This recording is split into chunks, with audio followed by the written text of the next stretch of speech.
Want to thank our sponsors, Micky Finn, MPD Electric, Carolina Bank, Pepsi of Florence. A bit different today. Instead of me and my big mouth, we've got Dr. Rich O'Malley, Superintendent of Florence School District 1, will join us for the entirety of No Stoplights. There's always scuttlebutt, and you hear these things. And I'll walk in one morning, and Rev will say, "Have you heard?" "Yeah, I've heard." "What do you think?" "I don't know yet. Let's let some of this play itself out." I've said we're not 60 minutes.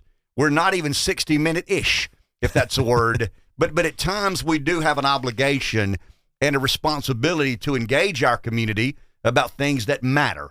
And in positions of leadership, you're going to be conflicted at times. You're going to like this person more than you did. You're going to dislike this. That's just the nature of a public policy and leadership. Dr. Rich O'Malley is Superintendent of Florence District 1. He has sat in that chair that he's in now as both friend and foe, sometimes in the same interview.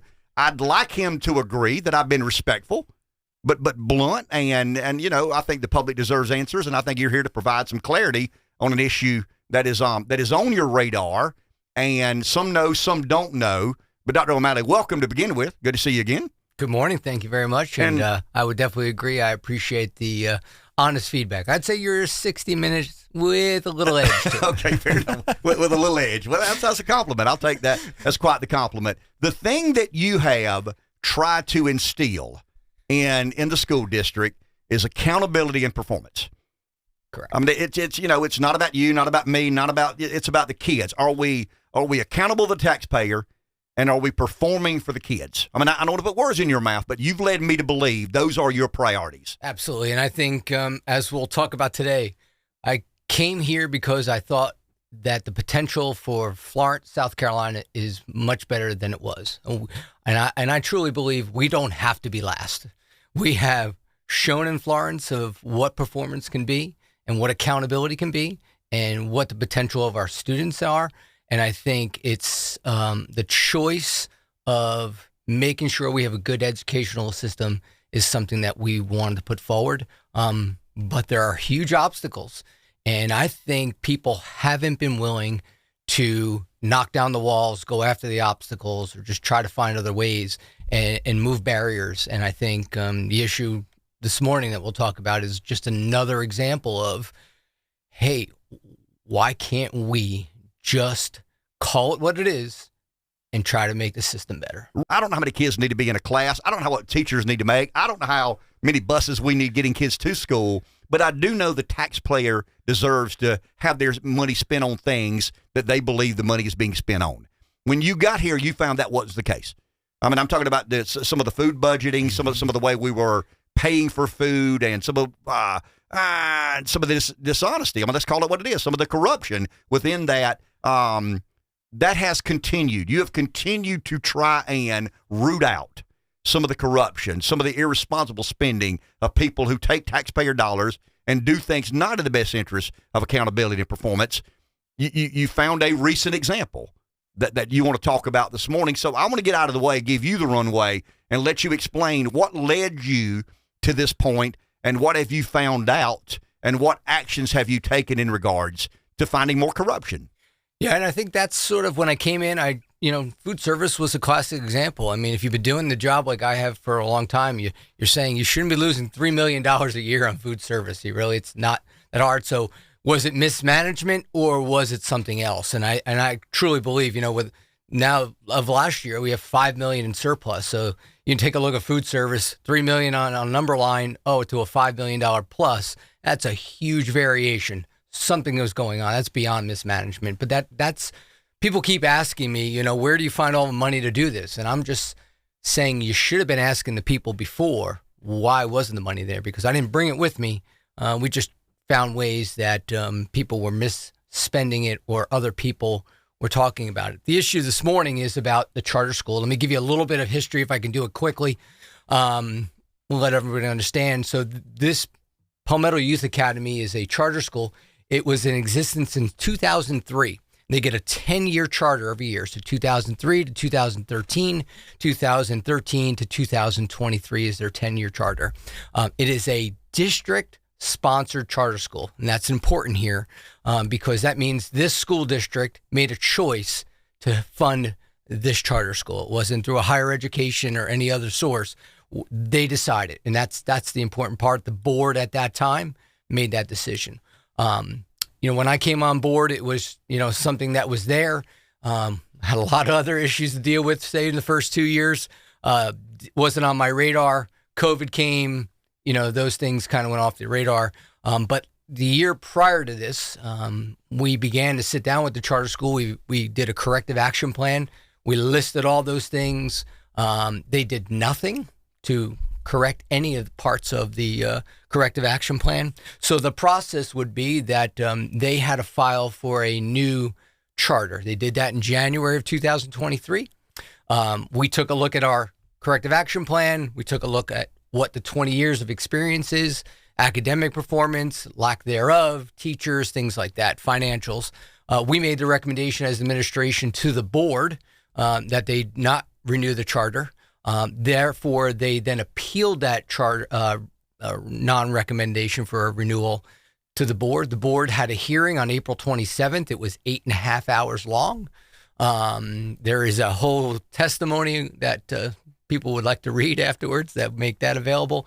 And then on May 8th, the board actually voted with an order to close that charter school. But they didn't close it. It's the technicalities. They just did not give it 10 more years to exist. So fast forward to this summer, the charter school, which is now closed, the State Department closed their number, which means the school doesn't exist. The school opens. And part of the process is sort of like a divorce. You got to come together. I wrote a letter and said, you got to give us your bank accounts, the assets, because they are the only way this charter school gets funded is through the school district. And over just the last 5 years, they get about $1 million a year for about 40 kids. You do the math on that one. Wow. I don't get that for our kids, the $16,300 that I get. So that is a lot of money. And it accumulates some assets. So we wrote that letter for August 3rd to meet, to go over the assets. That's part of the district protocol to do that. She doesn't show up. She continues to have school. And to me, that just putting the thumb in our eyes and just said, well, I'm just going to continue to do. So we continued to look into things. And I asked the attorney, well, they're having school. If the building is a school district property, why can't I just go over there and put a padlock on it and say, this is the property of the school? Well, because our attorney said, if you look now, you don't own no building. They don't own the building. The building is actually owned by a company called Palmetto Youth Services. The assets of that school were transferred to this LLC that has been operating probably for about 10 years. So they actually, even in their tax filings, is how they were paying their employees. Now, you remember, I'll go back a little bit to say, in the hearing, they couldn't even tell us how many teachers were there. They were very specific. They don't have a single certified teacher in the school. 5 of their kids were in Darlington. I could go on and on what they're doing. Financial mismanagement. But I know now why they didn't want to turn over the documents. It is my understanding this company has all the assets. Right now, their last audit says they have $1.2 million in cash. Think about that. 40 kids. Where are they getting all this money? Well, they weren't hiring teachers. They weren't doing this. I tend to think it's like sort of like the Geico of the world. Geico is a hedge fund with a front of insurance, and that's how you get a lot of cash. So I think this is a business with a charter school in the front. And so they have not only $1.2 million in cash that they're operating out of this Palmetto Youth Services. Now, our agreement was Palmetto Youth Academy, which is school, but they don't pay any employees out of that. They don't have any assets in that. And that's why I'm in a situation of I can't obtain that school's property. I can't obtain that cash. When we further look into it, they've purchased property under Palmetto Youth Services. They've purchased, think about this, 47 acres of property in Florence, paid cash, no mortgage. What do you need with 47 acres? 47 acres, to give you perspective, is just as large as West Florence and South Florence together. What are you doing with that land, which they now have transferred to being agricultural land so they wouldn't be taxed, on that. They used school district money, we believe, to do that because the only way they could afford to do that is with that money. They have other properties. I can't see who they're paying, how much they have, but they've accumulated all this wealth. The owner of that Palmetto Youth Services is the same person who runs the charter school. And in addition to that, the Palmetto Youth Academy is paying Palmetto Youth Services for rent and other services. So in essence, she's paying herself. She lives in a $500,000 house with 40 kids in a school where she testified that she couldn't afford to have teachers. I think people need to understand what's going on here. Okay, what recourse do you have? What sort of authority? You've led me to believe. Make sure I interpret this correctly. So you fund a school. The school creates a company. The company has a layer of insulation. You can't, in other words, I don't want to call it a shell company, but you have autonomy over the charter school. No autonomy at all on the business that has been created. Is that a proper interpretation? Correct. So who fixes that? Who holds accountable those who did that on their own volition? Well, I don't know the answer to that. I've written letters and have meeting today with the solicitor, with the county assessor. I've written to the attorney general. I've written to the Department of Education. Everybody's just like kind of scratching their heads. And I'm like, well, we don't scratch our heads. The law is very clear. The law for the charter school says that no one can profit individually from the assets or the money from that. To me, that is clearly what is broken in the law. Because these aren't charitable donations. These are taxpayer dollars. These are absolutely taxpayer dollars that clearly weren't used for the school but transferred to this company. I'll call it a shell company because that's what it is. I mean, you can't pay employees for a school under a separate account. Why are you doing that? Which is fascinating to me because if you look at their audit says everything was done under Palmetto Youth Academy, but they don't have any assets. They don't have any payments. You look at their quarterly business filings, they all say Palmetto Youth Services. Let me add one more quick thing to you. So when you go under Secretary of State for businesses, you want to start a business, Ken Garden, you have to Google to see if the name is available. Interesting enough, Palmetto Youth Academy is out of Columbia. That is a business. When you Google Palmetto Youth Service, that is what they use as the business. If you Google, or I shouldn't say Google, if you go to the Secretary of State filing website for business entities, you do that, type in Palmetto Youth Services, it's available. So I don't think it's a grammar error. I just tend to think that nobody's actually paying attention, including the South Carolina Department of Revenue. And what's interesting even further is that if in 2010, if you do Google, they Palmetto Youth Services, which doesn't exist in South Carolina, they had their nonprofit status revoked by the IRS in 2010. So they have been operating as a nonprofit business illegally for 13 years. Yet nobody says anything, including the South Carolina Department. Who approves their funding? Walk me through the logistics. They make a request to the school board, the State Department of Education. Who blesses them receiving funding? And when was the last time they were legally funded? So because it's a district charter school, it comes out of the school district, the taxpayers' general fund. You want to put it into perspective, $1 million a year is about 2.5 mils when we talk about taxes onto that. But there's a formula that says you have had this many kids and charter schools get this. So that formula is generated from the state. We pay them. But you don't control that criteria. That criteria is controlled. What qualifies them is not controlled by the school board, but rather the State Department of Education? Correct. The amount of funding that get is formula by the State Department of Education. When was the last time they were funded? So we've paid them throughout the year. I don't believe that we've paid them at the end everything they should. As things came to light, I just said, let's put a pause on this before I spend a nickel of the taxpayers' money that might be going to somewhere other than But there's still $1.2 million out there. According to their last audit, they had $1.2 million in cash in the bank. It's called the fund balance.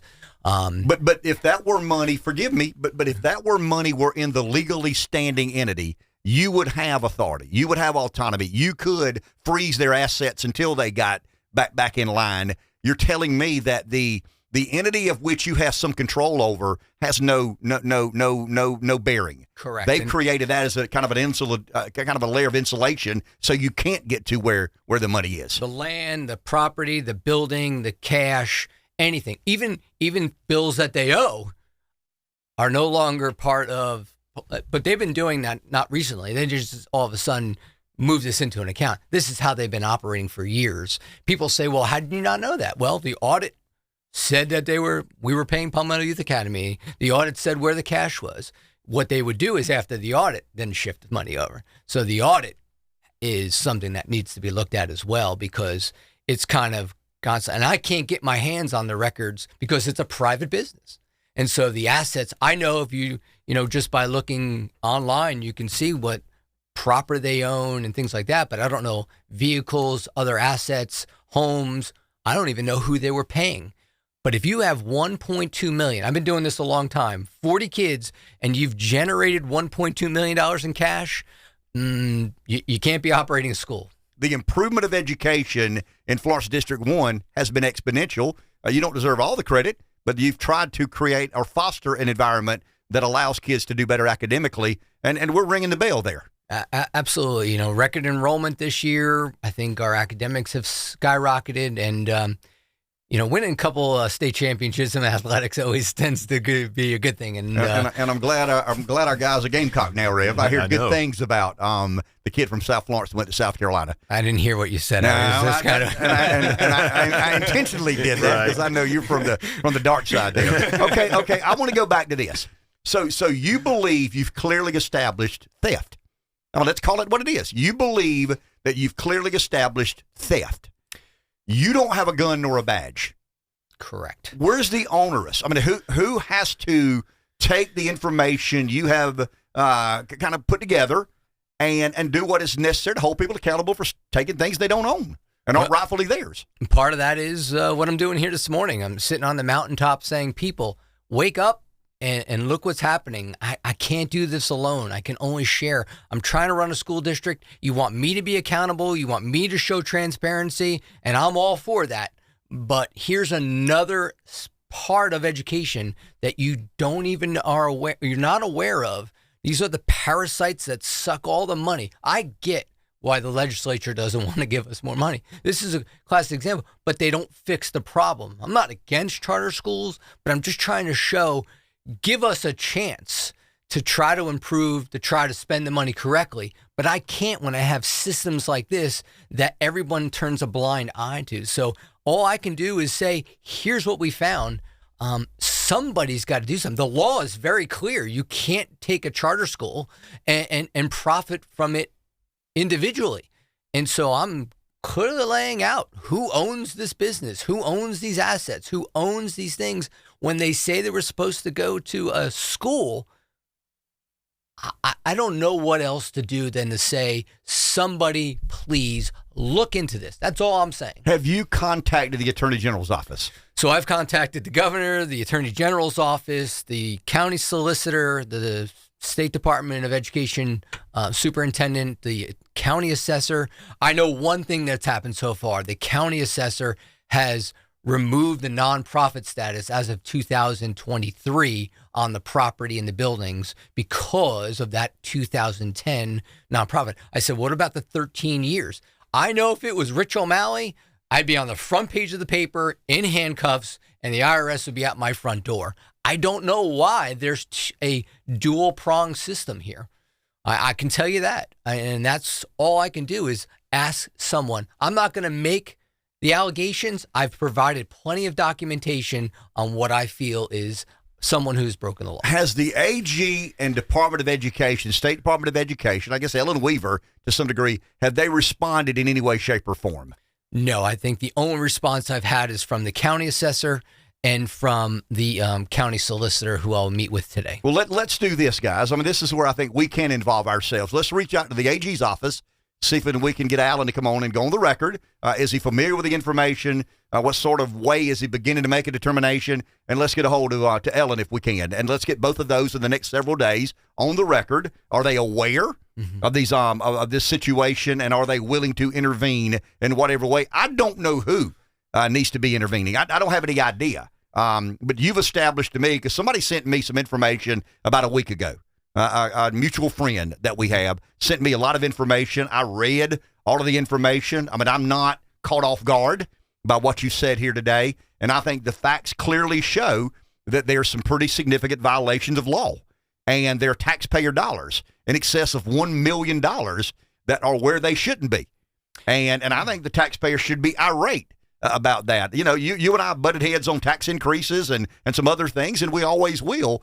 But I want to, I mean, on matters relating to financial discipline and are the taxpayer dollars being spent the way they should be, I give you a commendation. I mean, you've done a good job of that, but you don't have a badge or a gun, and you can't enforce the law. We can rant and rave, we can rail against this and rail against that, but I want to try to, Josh, let's do that if we can. I mean, let's get Alan and Ellen to at least engage, and you know, maybe they want to come on the air, maybe not, and maybe they're doing some due diligence. I don't know that. Maybe they're concerned about saying the wrong thing, but I think that's one way we can aid and assist, is leaning on some of these previous political relationships that we have. But you've done all you can do in making the public aware. And that's what I'm doing. Basically what I'm asking is, what are those assets that belong to the Florence One taxpayers? Building, books, computers, the land. What needs to happen to those assets? So if I just need someone to say who owns those. If it's the business, I think that's another. But if the business owns the assets were purchased with taxpayer dollars. Correct. Okay. Then that's where an investigation has to occur. Correct. If they are Florence School District 1's assets, well, then they're legally ours. They can't conduct a school. I mean, really, conducting a school with no authorization from anything. So basically, running a school through a business, which has always been the case. I just need someone to say, which side is it on? If it's on the business side, then that needs to be investigated, because I think that is wrong, and I think that is where laws have been broken. If they're saying, well, these are your assets, great. We want them. They are our assets, and they belong to the taxpayers of Florence. As we begin, I want to shift gears. You got about 3 or 4 minutes here. As we begin a new school year, what are you excited about? What are you concerned about? Excited about where we're going. Continue. It's, you know, in South Carolina, I've learned that when you're on the top, everybody wants to try to take you down, and whether that's allegation against South Florence high school football, or it's about what we're trying to do academically. But I tell my folks back in the school district is it's better to have that whack-a-mole at the top of the mountain than to be at the bottom of the mountain. So I'm optimistic about where we're going in education, but when you're at the top, everybody's coming after you. So I think everybody kind of sees that. I think the state of education is not about education. I agree with you. I wish we were talking about test scores and athletics and arts and things like that are happening, but we seem to be in a political environment that we've got to, you know, tread lightly on everything we do, because somebody will make something out of that. But I think as a school district, I think we're in a really good place. We have probably one of the best openings that we have. We still struggle with some teachers and getting teachers and enrollment.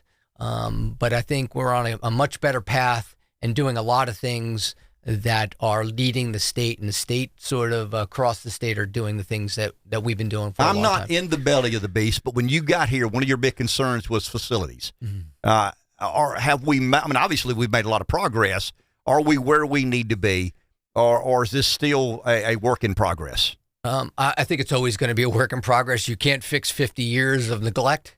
But I think if you travel to all of our schools, the 26 facilities that we have, they're in really good shape, and you can be proud of them. And we continue to do those things that we can to them. I think we've made some investments in buildings and additions and new schools. I don't think this board, and we get a lot of credit for building a new South Side and a new North Vista without any debt. I mean, that's not easy to do with $80 million and how we financially have done all those things, but that's fine. We just keep moving forward and try to do that.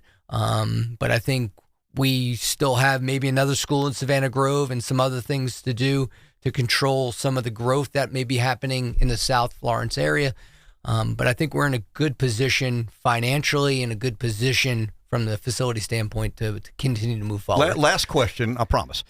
In your perspective, or from your perspective, in your view, is consolidation inevitable in some way, shape, or form? Are we heading to a place where maybe we still have a Johnsonville, Pamplico, and Lake City school, but we've consolidated some of the administrative aspects of a county-wide school district? I mean, what do you say to that? I would say that this year was a defining year. I was one of the first ones to come on here and say, hey, I'm raising taxes, and here's why. Everybody else raised taxes, county, city, and other superintendents. I didn't see anybody sit in this room talking about it, but I just want to make sure. They were invited. They were invited, but they don't show up. I want to make sure that's clear. But everybody else raised taxes. I think the other school districts in Florence County all raised taxes, and that kind of got them out of how they were living and allowed them to have some breath for another couple years to survive. I think inevitably the problem you have is not the funding, but they don't have the opportunities. As we saw in Florence 4, those kids didn't have the opportunity as we're having in Florence 1. Facilities, academics, arts, trips, things like that. They're surviving, but they're not offering something that's just a couple miles down the road. So I think them being able to raise their taxes and get their tax relief, I'm all for it. We wouldn't benefit. As you saw with Florence 4, we don't benefit in any way by consolidation as a school district and being as large as we are. We would just take on their problems and what they haven't addressed for years. And I think them increasing taxes has given them a couple more years to survive. Rich, I'm concerned that some of the struggling school districts plug recurring revenue gaps with COVID money. Is that a concern I should have? Obviously, you don't know what other schools do, but I'm concerned that the recurring revenue needed to run these school districts were made a little more manageable by the federal government, printing so much money and allowing school districts to participate in some of the COVID relief. Absolutely.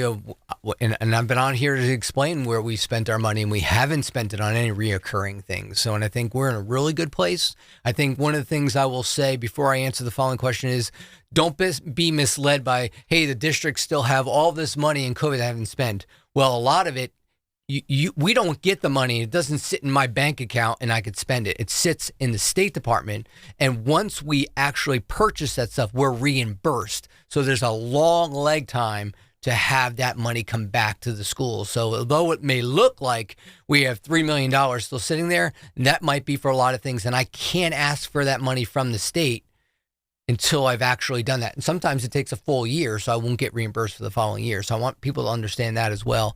But I think you've got a huge storm coming your way of the financial cliff. Now, remember, this money ends in September of 2024. Well, do you really think that 2 months before presidential election, they're just going to say, oh, your school districts, good luck to you? I think what's going to happen is there's going to be another bailout, and guys like us who did the right thing for so long and spent it correctly, again, are going to look around and say, same thing happens. We continue to reward the people that are incompetent and that just take abuse of the system. And I think you're going to see that. There's no way that the federal government's going to let those school districts go off a cliff. Especially a couple of months from an election. 2 months from an election, so you know what's going to happen, and you just see it, and you're starting to hear it again. Hey, I don't want to be in the room when that first person says we need to go back to masks. I mean, that is going to be World War III. But you're starting to see it. I mean, just take a look around. You see, you're starting to hear, hey, COVID's coming back. People are starting to wear masks again. Well, a reason to give away more money. Follow the money. I've said that since I got here. You follow the money. Without that, Well, we may disagree on some things, but we are in lockstep on that one. I'll do you better than that. Money's the answer. Now, what's the question?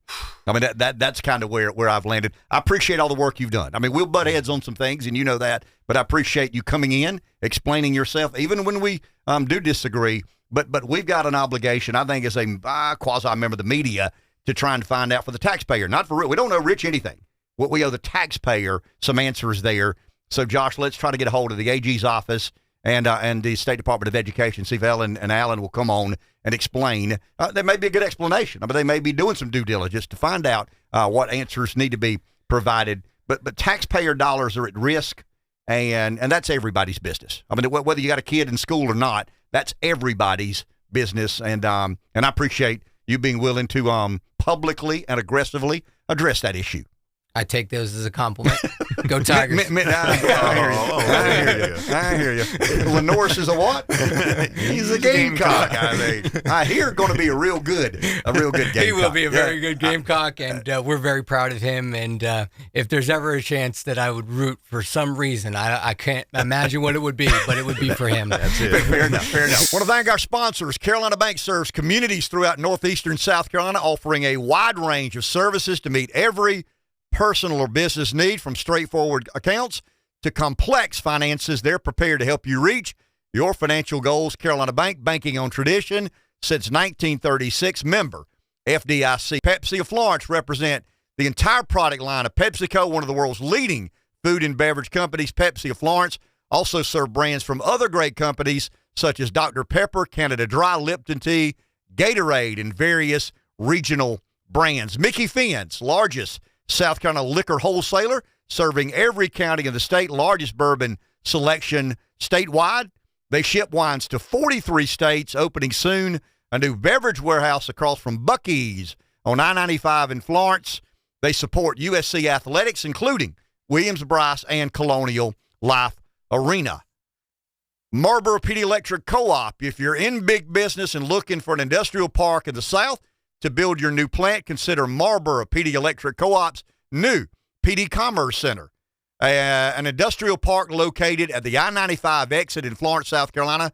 Check it out at MPDC Co-op or PDEC.com.